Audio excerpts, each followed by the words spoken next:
Question number 6 is that during a sale, a shop offered a discount of rupees 100 on the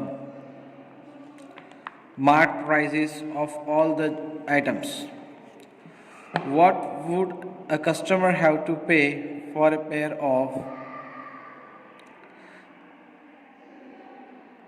jeans marked at rupees 1450 and two shirts marked at rupees 850? So let me begin. Here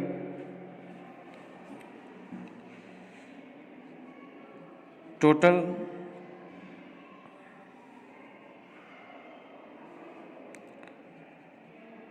amount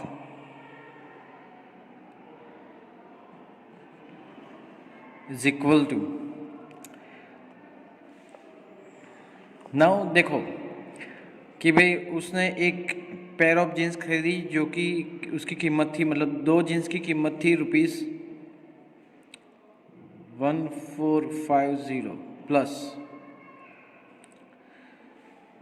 to shirts marked at rupees 850 each, मतलब 850 वाले दो shirt लिए। ठीक है, तो 850 plus 850 आपको दो बार करना है, रुपीज़ 850 प्लस रुपीज़ 850। ठीक है, तो टोटल अमाउंट तो आपको फाइंड करनी ही है। उसके लिए जैसे कि आप देख सकते हो 0 प्लस 0 प्लस 0, तो पीछे आएगा 0, 5 plus 5 10 plus 5 15, carry 1, 1 plus 8 two ज़ा 16 plus 1 17, 17 plus 4 21, carry 2, 2 plus 1 3, rupees 3150। अब क्या है कि यहाँ पे जो डिस्काउंट है वो कितना है, 10% है। ठीक है, तो if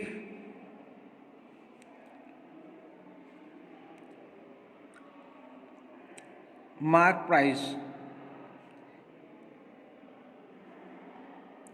is equal to rupees 100, then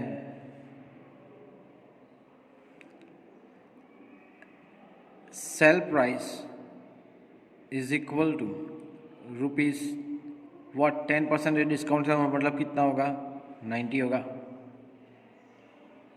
clear? ठीक है, ये दूसरा क्वेश्चन है। देयरफॉर इफ मार्क प्राइस, अब टोटल मार्क प्राइस यहाँ पे होती है, कितनी होती है, rupees 3150, then sell price is equal to rupees what, question mark. ठीक है, so therefore S P is equal to 3150, इसका मल्टीप्लिकेशन 3150 का मल्टीप्लिकेशन 90 के साथ डिवाइडेड बाय 100, 0 0 कैंसिल, 0 0 कैंसिल। ठीक है, therefore S P is equal to, sell price is equal to 9 5 45, carry 4, 9 1 9 plus 4 13, carry 1, 9 3 27 plus 1 28, 2835। So here that is the answer. Okay, therefore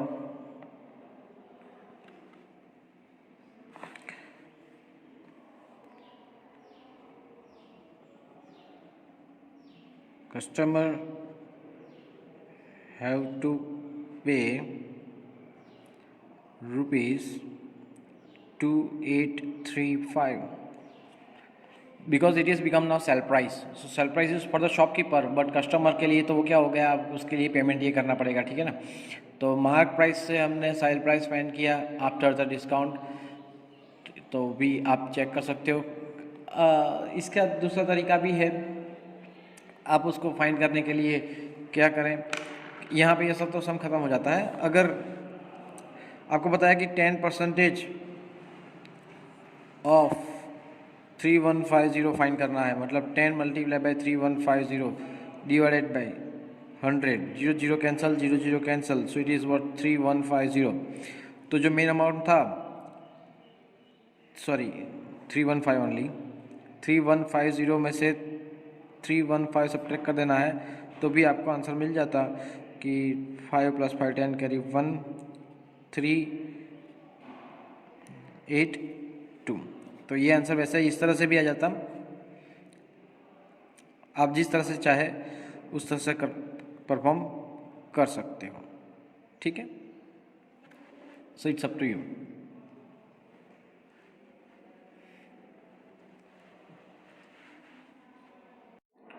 Question number 7 says that a milkman sold 2 of his buffaloes for rupees 20,000 each. On one, he made a gain of 5%, and on the other, he losses of 10%. Find his overall gain or loss. So overall gain और loss की जब बात आती है तो आपको पता है कि यहाँ पे एसपी दिया गया हो तो सीपी फाइंड करना है, और सीपी दिया गया हो तो एसपी फाइंड करना है। तो मतलब यहाँ पे तो ऑलरेडी बफेलोस के बारे में बात की थी, तो यहाँ पे सोल्ड प्राइस यानी कि एसपी दिया गया है, ठीक है। तो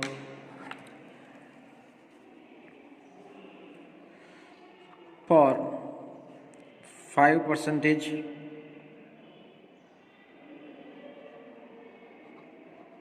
gain, comma,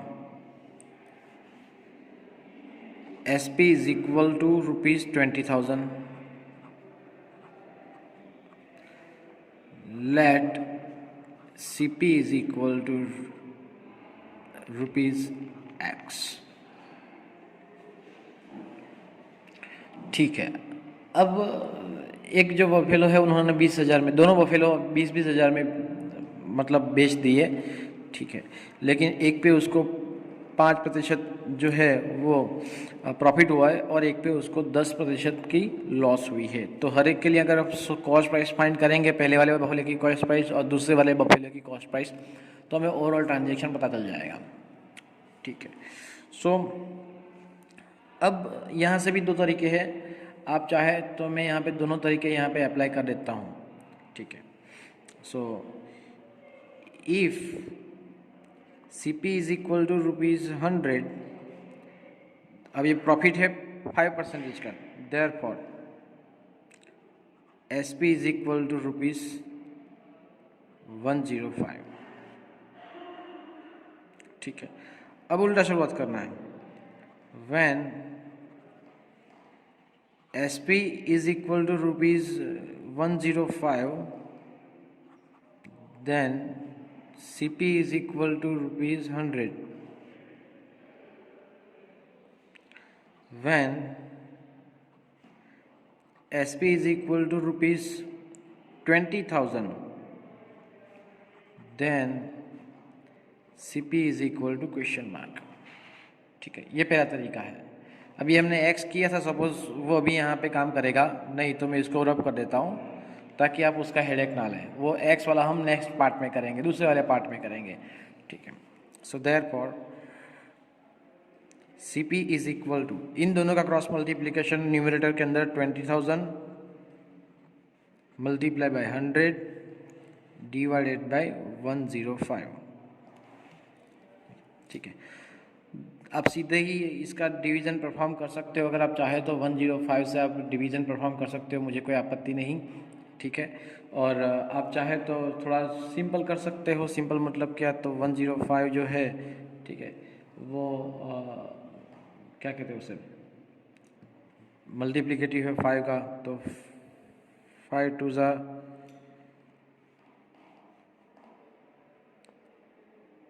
10,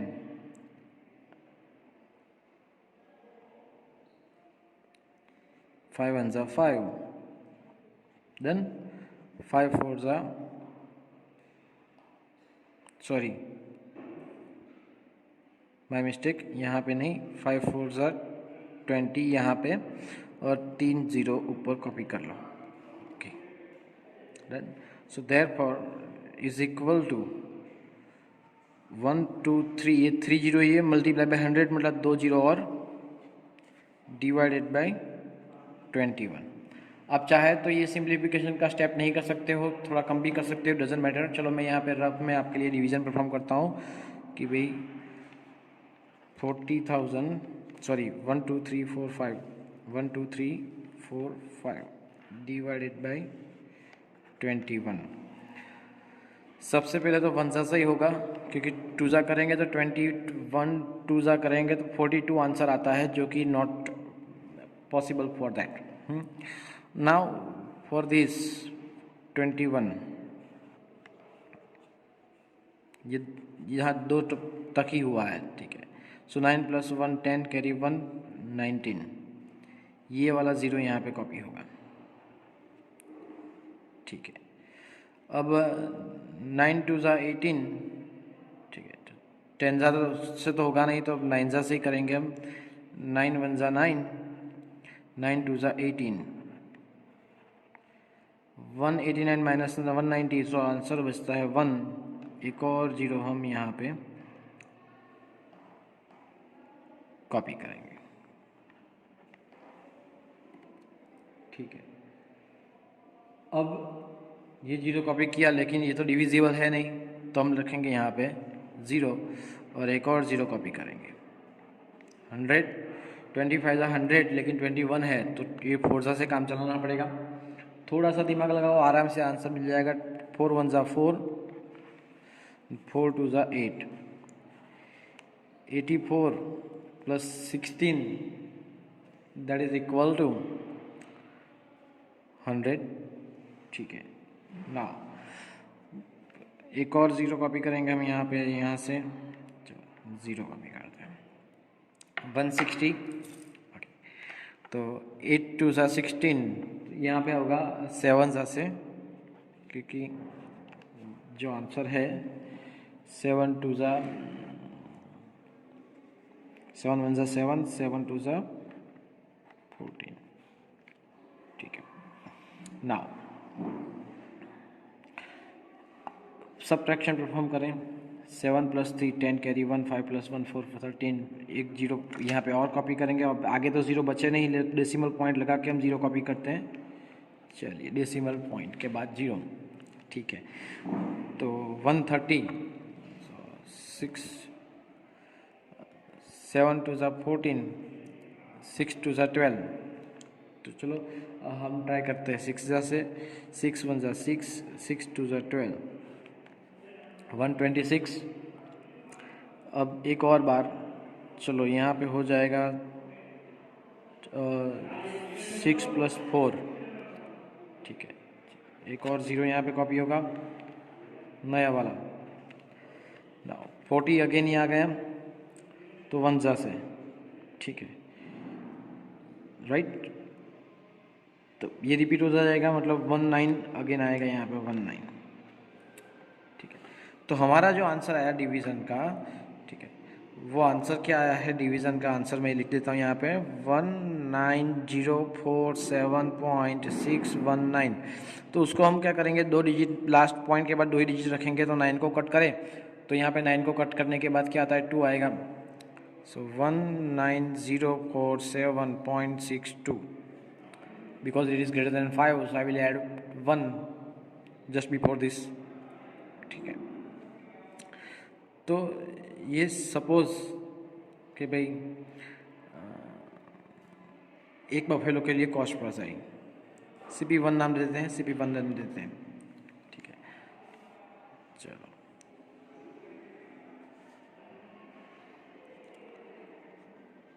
for another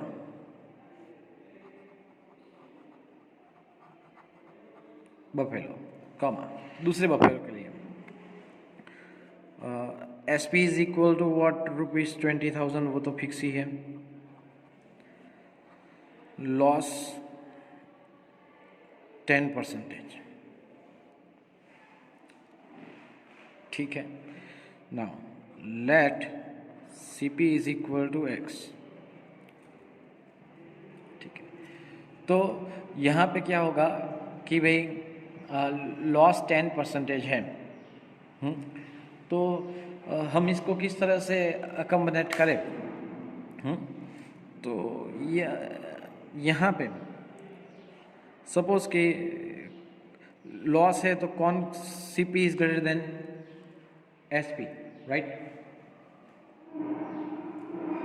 C P is greater than S P. अब दो तरह से हो सकता है कि भाई S P is equal to, आप दो तरह से मतलब क्या, तो सी पी माइनस लॉस। अब ये किस तरह से आता है मैं आपको बताता हूँ। आपको पता है कि लॉस इज इक्वल टू क्या होता है, C P minus S P होता है, राइट? अब एस पी को इस तरफ लाओ और लॉस को इस तरफ ले जाओ। एस पी इस तरफ है तो नेगेटिव का पॉजिटिव हो जाएगा, so loss plus S P is equal to C P, ठीक है। अब इस तरह से भी कर सकते हैं। अब ये फर्स्ट मेथड इस तरह से होती है, लेकिन मैं S P is equal to क्या हो जाएगा, S P is equal to C P minus loss. तो S P is equal to C P minus loss because I need to find out the CP and SP, sorry, I need to find out the CP. Just a minute, please. So here SP is given to you, that is 20,000 is equal to CP X minus loss. Loss means what? Loss यहाँ पे था 10% of X. Total में से कितना 10% जो loss हुआ है। So therefore 20,000 is equal to x minus, अब ये सिंबल निकाल देना हो तो आपको क्या करना पड़ेगा, 10 multiply by x divided by 100, 0 0 cancel. So therefore 20,000 is equal to x minus x divided by 10। तो सर आप देखो सर, मुझे पता है कि आप बोलेंगे कि सर हमें कॉस्ट प्राइस फाइंड करना था तो सीपी को सब्जेक्ट क्यों बनाया। उसका रीज़न है सीपी और लॉस दोनों के अंदर हमें एक्स एक्स मिलेगा, तो हम उसको कॉमन निकाल के एक्स की वैल्यू फाइंड कर सकते हैं, जो कि हमारा क्या होगा, कॉस्ट प्राइस होगा, सीपी होगा, राइट? तो ये पेंसिल से लिखा हुआ है, वो आपको लिखने की ज़रूरत नहीं है, that was the rough work. लेकिन चलो मैं अभी आपके लिए यहाँ पर रफ कर देता हूँ ताकि कोई दिक्कत ना हो।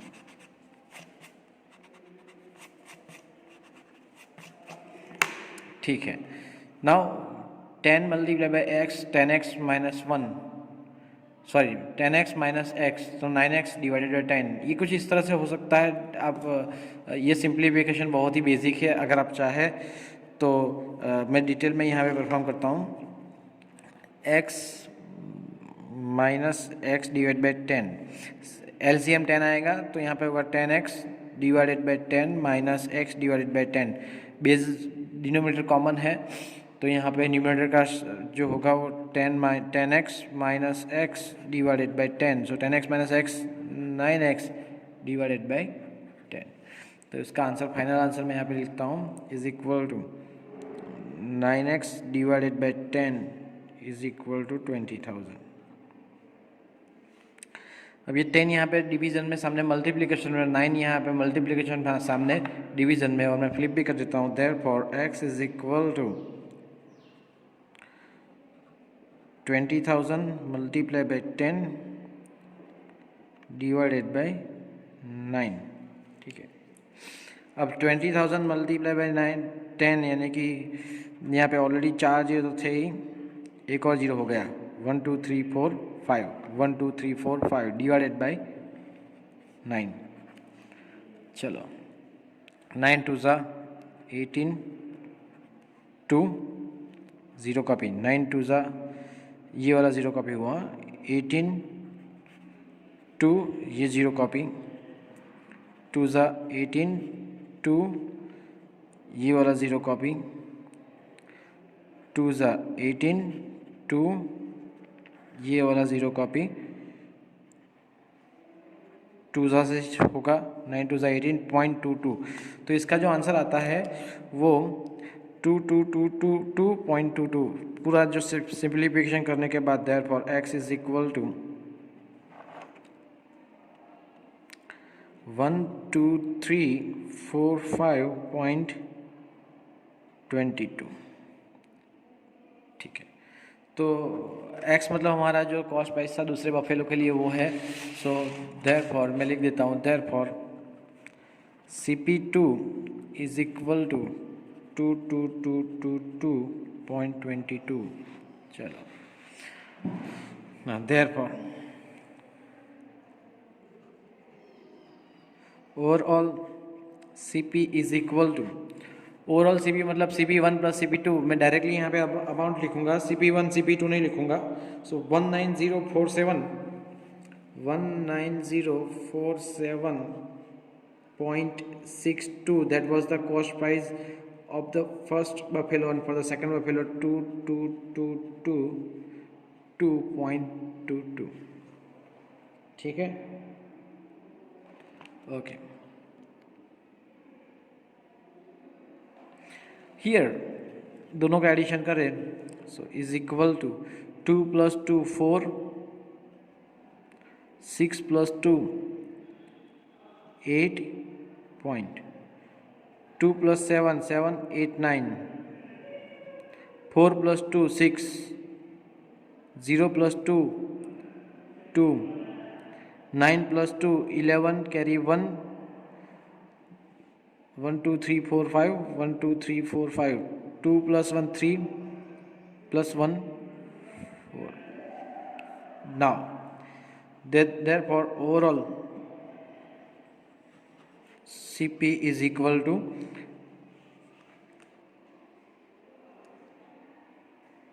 41269।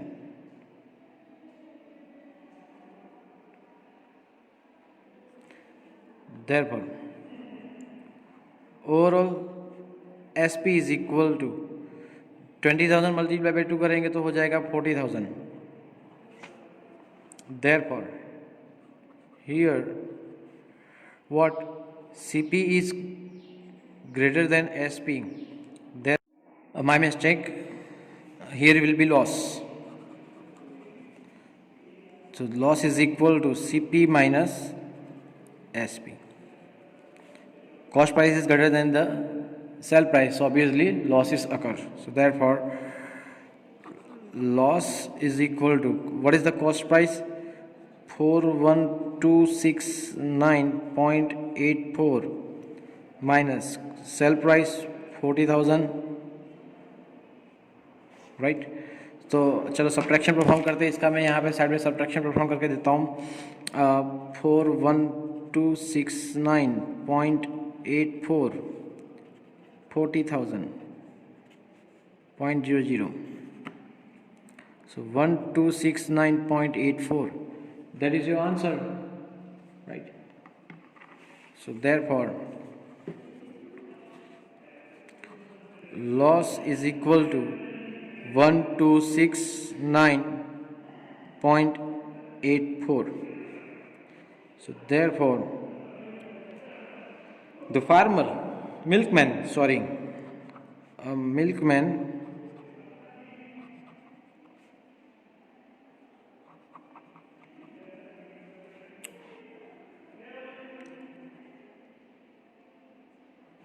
will have loss of rupees 1269.84। ठीक है, तो आई एम सॉरी, मैंने यहाँ पे गलती से गेन कर दिया, यहाँ पे लॉस आता था, तो एक यहाँ पे इसको माफ़ कर दीजिएगा। द थिंग इज़ दैट कि ये दूसरा तरीका है। दूसरा तरीका मतलब कि इसका कॉस्ट प्राइस फाइंड करने का, यहाँ पे मैंने आपको दूसरा तरीका बताया।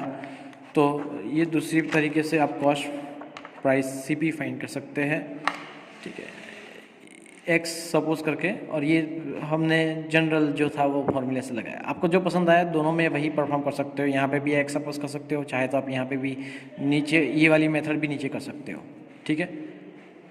Please copy it. Thank you very much.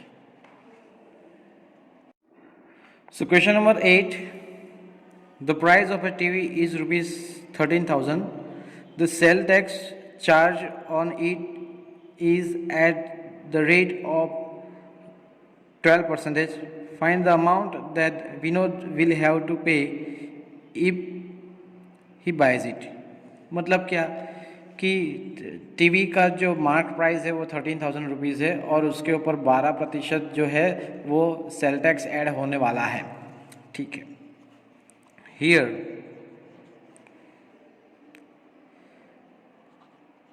Price of TV is equal to rupees 13,000,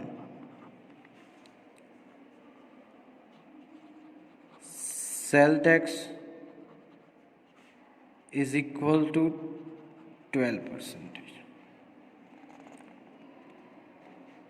ठीक है। So this is without tax, and amount will be with tax 12% होगा। So if price without tax is 100, then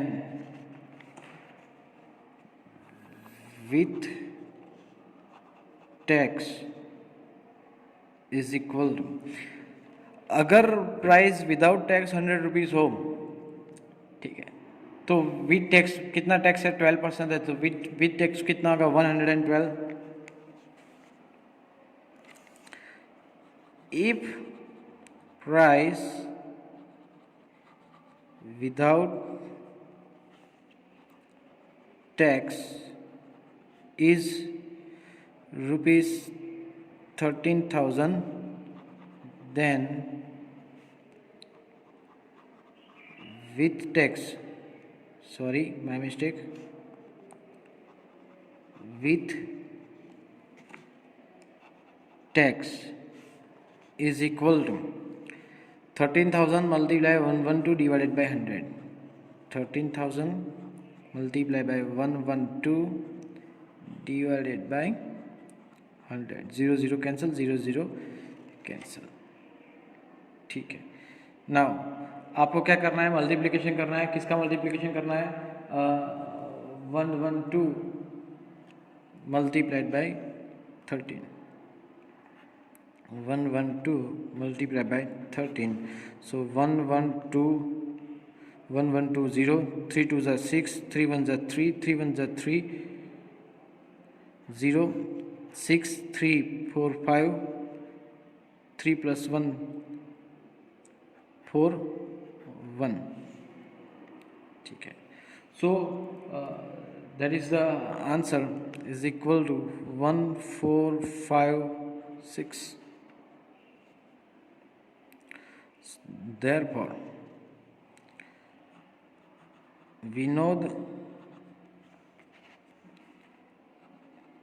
will have to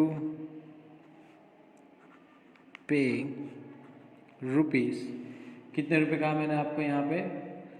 1456। अब देखो 13 किया था, यहाँ पे 30 है, तो यहाँ पे एक और ज़ीरो आएगा, ठीक है, because I had multiply 112 multiply by 13, zero होता तो यहाँ पे एक और ज़ीरो आ जाता, तो यहाँ पे जो है, ठीक है, वो इस तरह से 1456, ठीक। प्लीज़ अगर कोई गलती होती है तो आप उसको तुरंत ही मार्क कर लो और उसको करेक्ट कर सकते हो, ठीक है। तो इसको कॉपी कर लीजिए। Thank you very much. Question number 9, Arun bought a pair of skates at a sale where the discount given was 20%. If the amount he pays is rupees 1600, 1600, find the marked price. अब आपको क्या करना है, mark price find करनी है, ठीक है। तो इसके लिए यहाँ पे हम सबसे पहले तो लिखेंगे कस्टमर के लिए नहीं, लेकिन शॉपकीपर के लिए SP इज इक्वल टू 1600,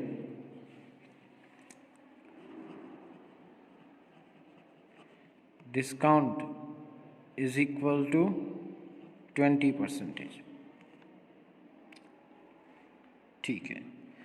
सो चलिए हम छोटी सी लाइन लिखते थे। इफ हमें क्या फाइंड करना है, हमें मार्क प्राइस फाइंड करना है, ठीक है। तो मार्क प्राइस मतलब यहाँ पे हम क्या समझ सकते हैं, कॉस्ट प्राइस फाइंड करना है, क्योंकि कॉस्ट प्राइस पे उन्होंने कितना परसेंटेज डिस्काउंट दिया है, 20% डिस्काउंट दिया है, ठीक है। CP पे 20% डिस्काउंट दिया है, तो जाके SP इतनी हुई है, तो हमें CP फाइंड करना है इन शॉर्ट, ठीक है। तो if CP is equal to rupees 100, then SP is equal to 20% discount है, ठीक है।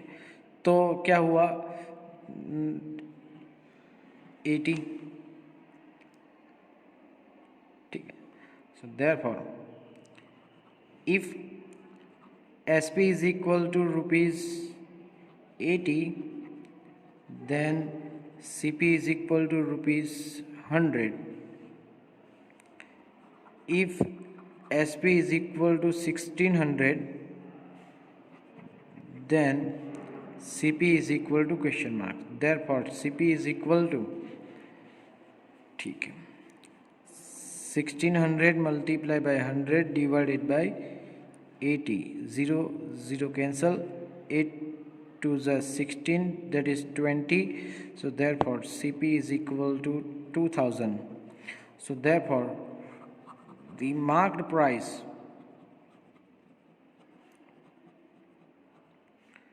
is rupees 2000. तो सर ये समझने की बात है, यहाँ पे मार्क प्राइस का उल्लेख मैंने लास्ट में किया, तब तक को हम CP और SP में खेले, तो कौन CP है कौन SP है वो आपको समझने की बात है। समझ जाएंगे तो फटाफट से इसको सॉल्व कर सकते हैं। Thank you very much. Question number 10 of the same exercise. I purchased a hair dryer for rupees 5400 including 8% VAT. Find the price before VAT was added. तो इस टाइप का जो क्वेश्चन है, ठीक है, हम चलो यहाँ पे चेक कर लेते हैं कि आई परचेज मतलब ये SP हुआ, right. SP is equal to rupees 5400, VAT value added tax is equal to 8%, ठीक है। So price without VAT, if लगाना भूल गया आगे, if price without VAT is rupees 100, then price with weight is rupees 108, ठीक है। अब देखो यहाँ पे हमें उल्टा करना है, कि ये प्राइस विथ वेट मतलब व्हाट SP हुआ। So if SP is rupees 108, then CP is rupees 100, if SP is rupees 5400, then CP is rupees question mark. ठीक है, अब मतलब रुपीज़ क्वेश्चन मार्क नहीं, सिर्फ question mark. So therefore CP is equal to 5400 multiply by 100 divided by 108। ठीक है, so therefore CP is equal to 5400, ये 00 इसका भी, डिवाइडेड बाय 108। ठीक है, अब आपको मैं यहाँ पे डिवीज़न करने के दिखाता हूँ कि 5400 डिवाइडेड बाय 108, 5 से स्टार्ट होगा, 5 8 ज़ा 45, 5 1 ज़ा 5, सॉरी 5 8 ज़ा 40, my mistake, not 45, 40। Okay, so that's a 000। ये 3 पॉइंट तक लिए थे, अब 3 जीरो यहाँ पे आएंगे। So therefore CP is equal to 5000। CP मतलब क्या? तो tax, sorry what, price without tax. ठीक है, so therefore the price without tax is rupees 5000। ठीक है, that was the last question of the exercise. Next हम सिंपल इंटरेस्ट, कंपाउंड इंटरेस्ट के बारे में जानकारी प्राप्त करेंगे। Thank you very much. Hello guys, welcome back to e-learning platform of Nalanda Vidyalaya Morbi, and I am going to teach you a new topic after completing that exercise 8.2, and that is compound interest.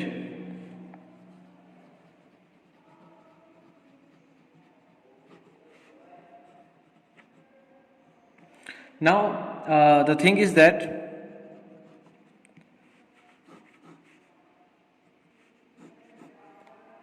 what is the meaning of interest? So interest means आप सबको पता है कि हम suppose की बात करें, simple interest की बात करें, तो इंटरेस्ट क्या होता है कि अगर आप बैंक में कुछ समय के लिए कुछ रुपए रखते हो तो सामने बैंक आपको थोड़ी सी अमाउंट एक्स्ट्रा आपको वापस देती है।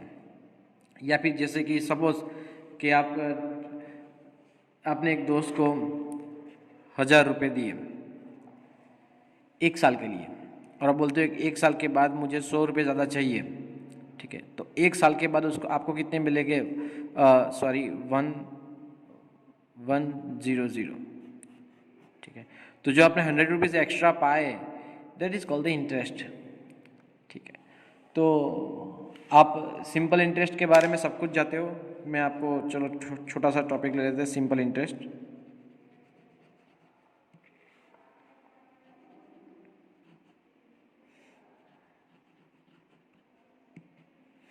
ठीक है, जिसको SI या फिर सिंपली I के नाम से जाना जाता था, और उसकी फाइंड करने की फॉर्मूला आप सभी को पता होगा, सिंपल इंटरेस्ट कैसे फाइंड करते हैं। ठीक है, PRN upon 100, whereas P is a principal, R means rate of interest, N means number of years।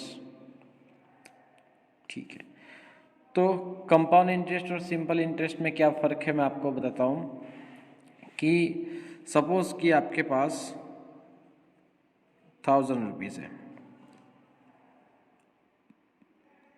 ठीक है, सपोज कि आप principal is equal to 1000, rate of interest R is equal to suppose 10%, और N is equal to 1 year.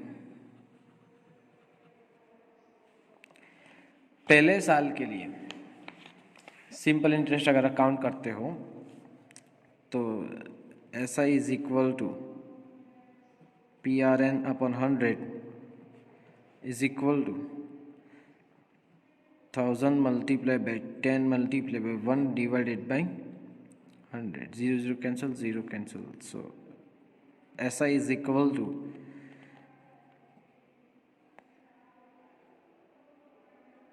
0 भी cancel, हाँ 100.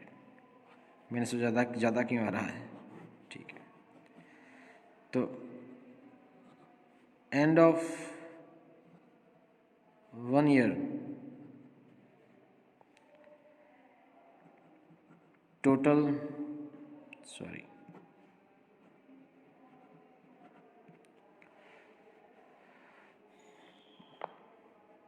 Total balance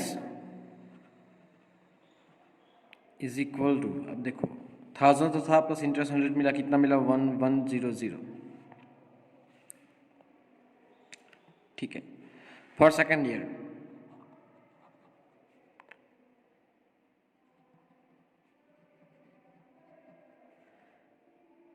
P is equal to what 1000, rate of interest तो वही रहेगा 10 and N is equal to 1. Next एक ही साल की हम बात कर रहे हैं. So simple interest SI is equal to PRN upon 100 is equal to, वो तो वही रहेगा 1000 multiplied by 10 multiply by 1 divided by 100, 0 0 cancel, 0 0 cancel, so is equal to 100. ठीक है, so at the end of second year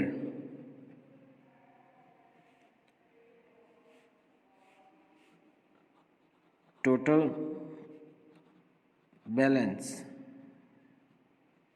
is equal to कितना होगा, तो 110 था, सॉरी 1100 था, प्लस ऊपर से 100 ऐड करना है, तो आपका टोटल बैलेंस कितना होगा 1200.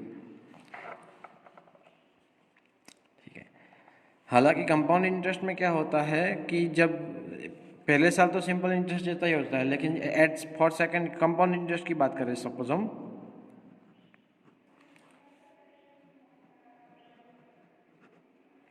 कंपाउंड इंटरेस्ट की बात करें, जिसके अंदर सेकेंड ईयर से प्रिंसिपल जो है, ठीक है, वो पिछले साल का इंटरेस्ट कितना 100 प्लस प्रिंसिपल कितना हुआ आपका, टोटल बैलेंस था वो हो गया था, कितना हो गया था 1100 रुपये हुआ था. वो 1100 अगले साल के लिए अब क्या बन जाएगा, प्रिंसिपल बन जाएगा. ठीक है, R is equal to 10% same और N इज इक्वल टू 1. फिर से हम काउंट करेंगे,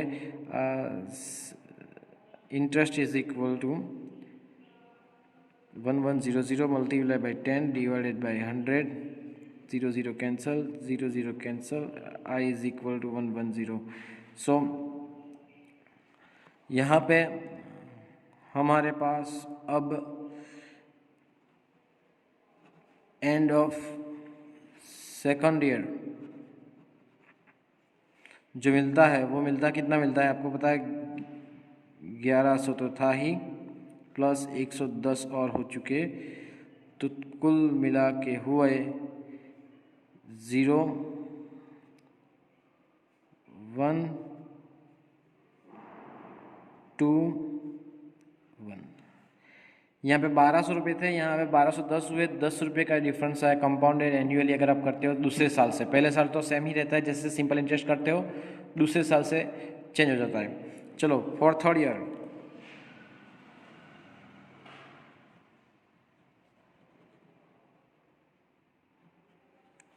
प्रिंसिपल तो वही रहता है, अगर आप सिंपल इंटरेस्ट काउंट करते हो तो 1000, rate of interest 10, N is equal to 1, so interest is equal to 1000 multiply by 10 multiply by 1 divided by 100, 0 0 cancel, 0 0 cancel, वो same procedure is equal to 100. वो तो हर बार 100 ही मिलने वाला है, उसमें कोई चेंज होने वाला है नहीं. So therefore end of third year total balance is equal to, balance कितना होगा, तो 1200 प्लस 100 यानी कि कितना होगा 1300 रुपये. हालांकि यहाँ पे फॉर थर्ड ईयर, अब थर्ड ईयर की अब जब बात करते हो, ठीक है, तो प्रिंसिपल जो था वो प्रीवियस ईयर का जो ये जो अमाउंट होता था वो प्रिंसिपल बन जाएगा 1210। Rate of interest R is equal to 10, N is equal to 1, so S I is sorry interest is equal to 1210 multiply by 10 multiply by 1 divided by 100, 0 0 cancel, 0 0 cancel, so I is equal to 121। So at the end the third year,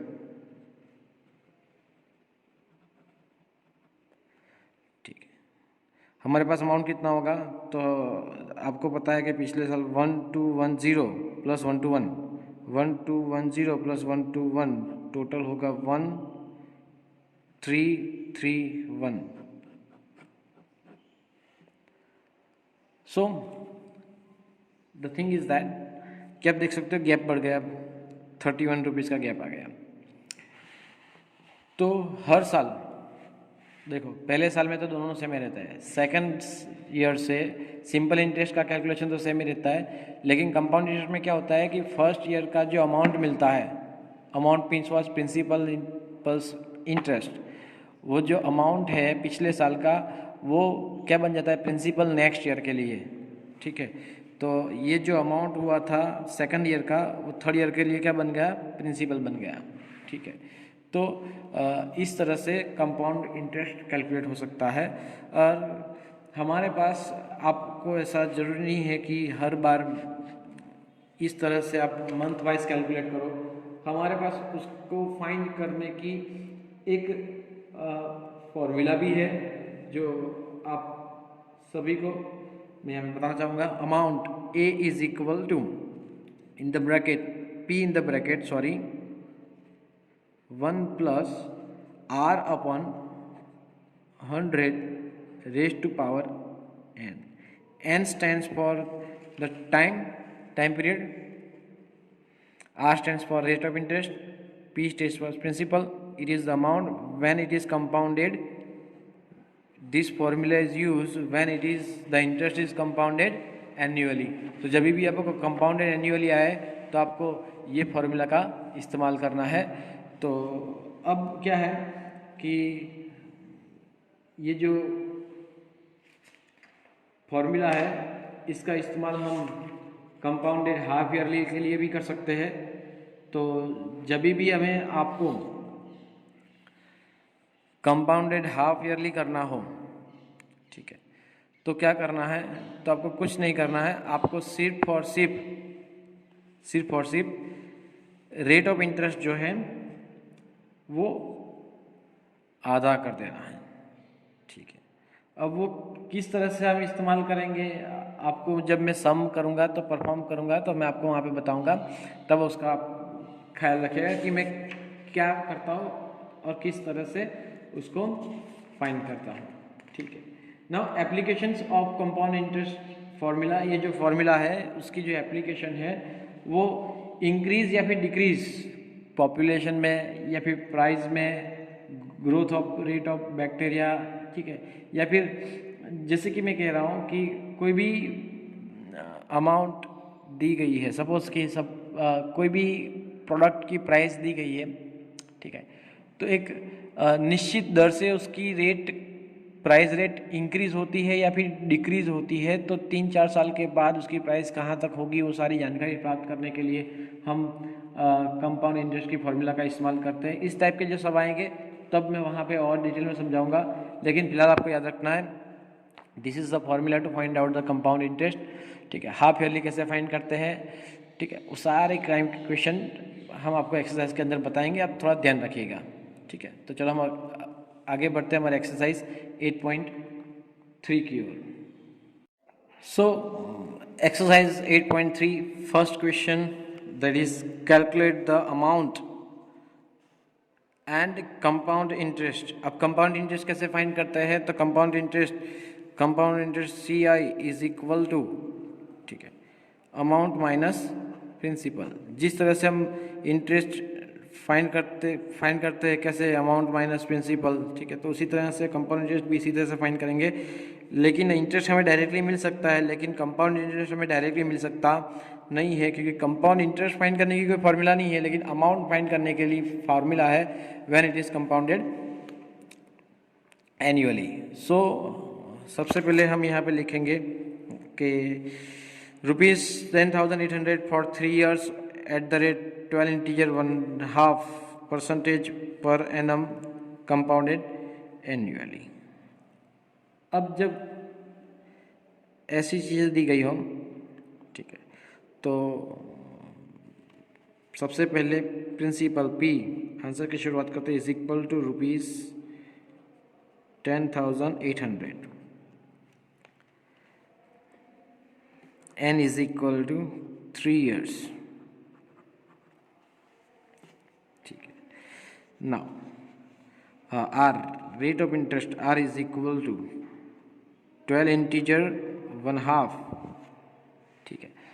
अब 12 integer 1/2 का जो है 12 2 ज़ा 24 plus 1 25 divided by 2। ये जो mix fraction है उसको किस में कन्वर्ट करना है, सिंपल फ्रैक्शन में कन्वर्ट करना है। इस बात का आपको ख्याल रखना है, लेकिन कब, जब आपको in percentage, I mean to say rate of interest आपको अगर मिक्स फ्रैक्शन में दिया गया तो ही आप उसको चेंज करेंगे, माइग्रेट करेंगे किसके अंदर, सिंपल फ्रैक्शन के अंदर, ठीक है। चलिए अब फॉर्मूला लगाएं हम, therefore amount is equal to P in the bracket 1 plus R upon 100 raised to power n is equal to 10800 multiplied by in the bracket 1 plus rate of interest 25 divide by 2, so 25 divided by 2 multiplied by 100 raised to power 3, sorry. अब sir आप सोचेंगे आप लोग कि sir आपने ये 2 कहाँ से नीचे आ गया, मल्टीप्लाई बाई 100 कैसे हो गया, तो मैं उसके बारे में थोड़ा डिस्कस करना चाहूँगा, ठीक है।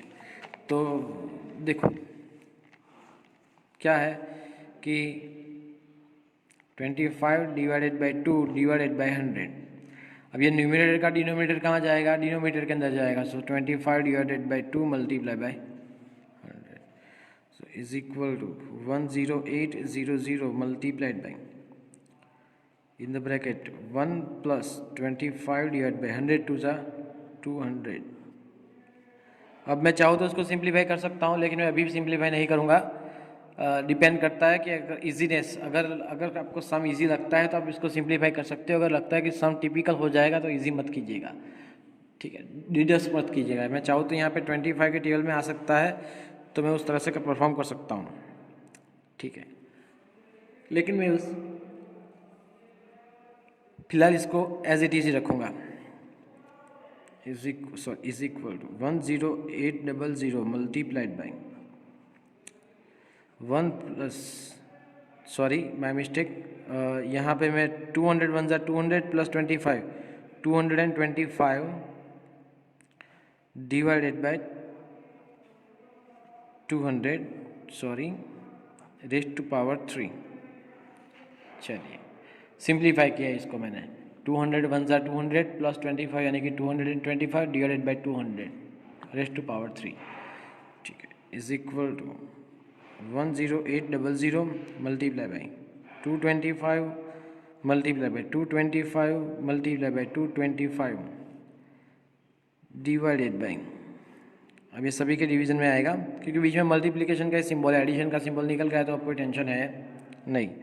200 multiply by 200 multiply by 200, 0 0 cancel, ठीक है। नाउ 0 0 कैंसल, ठीक है। यहाँ पे 2 से भी डिवीजन में पॉसिबल है, 2 5 ज़ा 10 4 2 ज़ा 8, इसकी जगह पे मैं लिख सकता हूँ 100 मल्टीप्लाई बाय 2। अभी ये 2 से डिविजिबल है, 2 2 ज़ा 4, 7 2 ज़ा 14। ठीक है, अब आपको मल्टीप्लाई करना है। क्या मल्टीप्लाई करना है पता है? 225 multiply by 225 multiply by 225 multiply by 27। ठीक है, और जो आंसर है उसको डिवाइड बाय 2 करना है, फिर 4 डेसिमल प्लेसेस काटना है। चलिए, so here is the division. मैंने सेपरेटली किए हैं, आप देख सकते हो। 225 मल्टीप्लाई बाय 225, आंसर आता है 50625। उसका मल्टीप्लाई बाय 225 किया तो आंसर आता है 11390,625। उसको मल्टीप्लाई बाय 27 किया तो 707546,875। उसको डिवाइड बाय 2 किया, डिवाइड बाई 2 करने के बाद हमें जो आंसर मिलता था वो मिलता था 153,773,4,375। और फिर हमें इस आंसर को क्या करना था, 4 डेसिमल प्लेसेस काटने थे। तो चलो हम तो सबसे पहले ये आंसर डिवाइड बाई 2 तक का आंसर लिखते हैं। इज इक्वल टू डिनोमिनेटर में क्या आएगा, 4 डेसिमल यानी कि 1 2 3 4, 2 का हो गया यहाँ पे, डिवाइड बाई 2 हो गया है, ये डिवाइड बाई 2 हो गया है। ठीक है, तो ये आंसर जो आता है हम वो कॉपी करेंगे सबसे पहले। ओके, 153,773,437.5। मुझे पता है कि नंबर बहुत बड़ा हो जाता है, इट्स ओके। अब पीछे से 4 डेसिमल प्लेसेस काटने हैं, तो 4 डेसिमल प्लेसेस काटने हो तो यहाँ से 1 2 3 4 यहाँ तक आएंगे। ठीक है, सो इज इक्वल टू 15377.34375। अब उसको लास्ट में 2 डेसिमल प्लेस तक ही रखते हैं, फिर काटते हैं। 5 को काटेंगे यहाँ पे 8 हो जाएगा, 8 को काटेंगे यहाँ पे 4 हो जाएगा, 4 डायरेक्टली कट हो जाएगा, तो आंसर रहेगा 15377.34। That is the amount.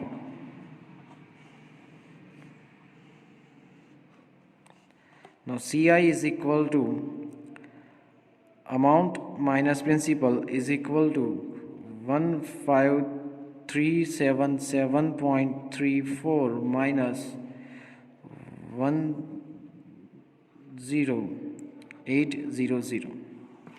ठीक है, चलो यहाँ पे हम सब्ट्रैक्शन परफॉर्म करेंगे। जो हमारा आंसर था 15377.34 माइनस 0.00 10800 ओके, सब्ट्रैक्शन है तो ये तो 34 ये का वैसा आएगा 34.77 as it is two 8 9 10 5 carry 1 4, सो 4577.34, that is our answer. So let me write it, is equal to 4577.34 compound interest is equal to, ठीक है। So therefore last line answer A is equal to amount is equal to rupees, कितने rupees amount आपको आए 15377.34 जो कि यहाँ पे है, एंड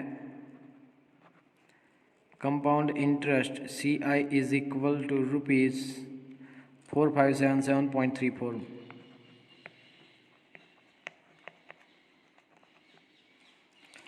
क्लियर? ठीक है, आई होप ये कैलकुलेशन थोड़ी लंबी है, इट्स ओके, लेकिन आपको उसी तरह से करनी है। ठीक है, आप चाहे तो इसका रिड्यूस फॉर्म भी कर सकते हो, और जिस तरह से मैंने परफॉर्म किया उस तरह से आप परफॉर्म भी कर सकते हो, मुझे कोई आपत्ति नहीं है। ठीक है, तो आपके कैलकुलेशन छोटे हो जाएंगे, इट डज़ंट मैटर, लेकिन डिवीज़न थोड़ा डिफ़िकल्ट हो जाएगा। हाँ, अगर आपको डिवीज़न डिफ़िकल्ट नहीं करना है तो मल्टीप्लिकेशन डिफ़िकल्ट कीजिए, अगर मल्टीप्लिकेशन डिफ़िकल्ट नहीं करना है तो डिवीज़न डिफ़िकल्ट कीजिए, वो सब कुछ आपके ऊपर डिपेंडेंट रहता है। ठीक है, so please copy it. Thank you very much.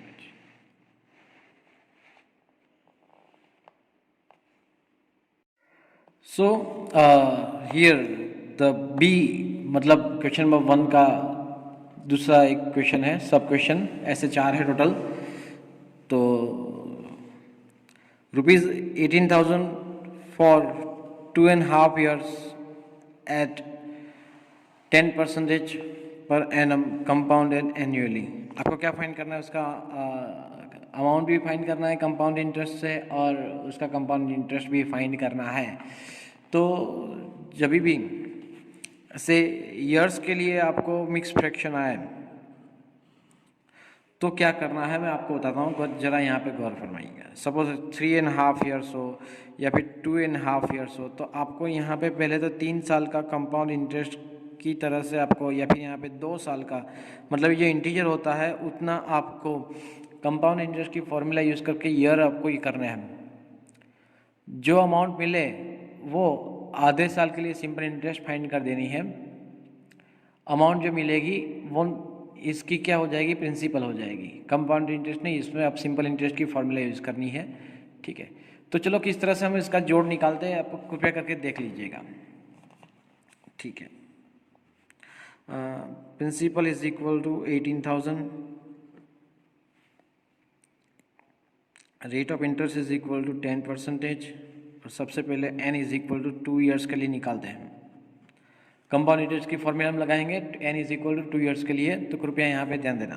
ठीक है, so a is equal to p in the bracket 1 plus r upon 100 raise to power n, sorry ये स्मॉल n है। ठीक है, नाउ अब ये सिंपल इंटरेस्ट में कैपिटल एन की जो आदत हो गई ना, इसलिए जाती नहीं है अभी। Is equal to 18,000 multiplied by 1 plus 10 divided by 100 raise to power 2, 0 0 cancel,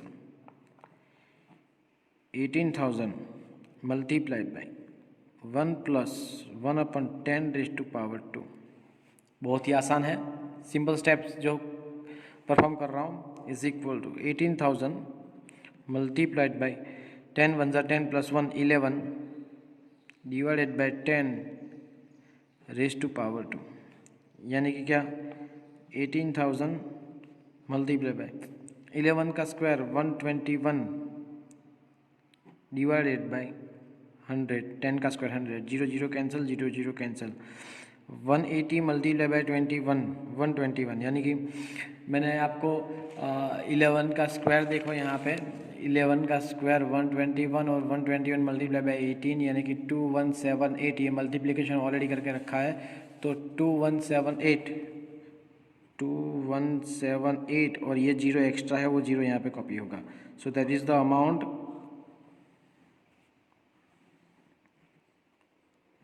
at the end of 2 years compounded annually.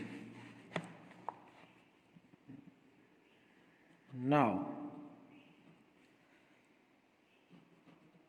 this amount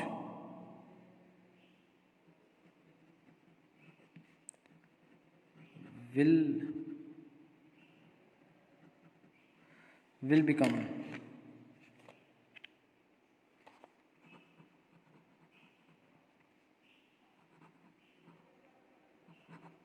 principal for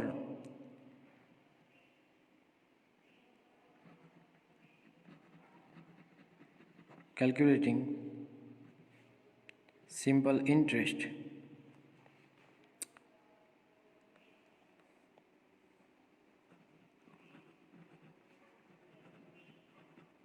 half yearly. ठीक है, तो S I is equal to P R N upon 2 multiply by 100, that is the formula for the half yearly. Monthly हो तो यहाँ पे 12 आता है। ठीक है, इज इक्वल टू, चलो प्रिंसिपल कितना है 21780 multiply by rate of interest 10% multiply by N 1 half 1 divide by 2 multiply by 100, 0 0 cancel, 0 0 cancel, 2 1 ज़ा 2, 0 8 2 ज़ा 16, 1 9 2 ज़ा 18 cut. So SI is equal to 1089। ठीक है, अब क्या है कि 1089 के अंदर आपको क्या करना है, एडिशन करना है किसका, तो प्रीवियस अमाउंट का, तो आपको मिल जाएगा compound interest, I mean amount for the end of 2.5 years। ठीक है, सो देयरफॉर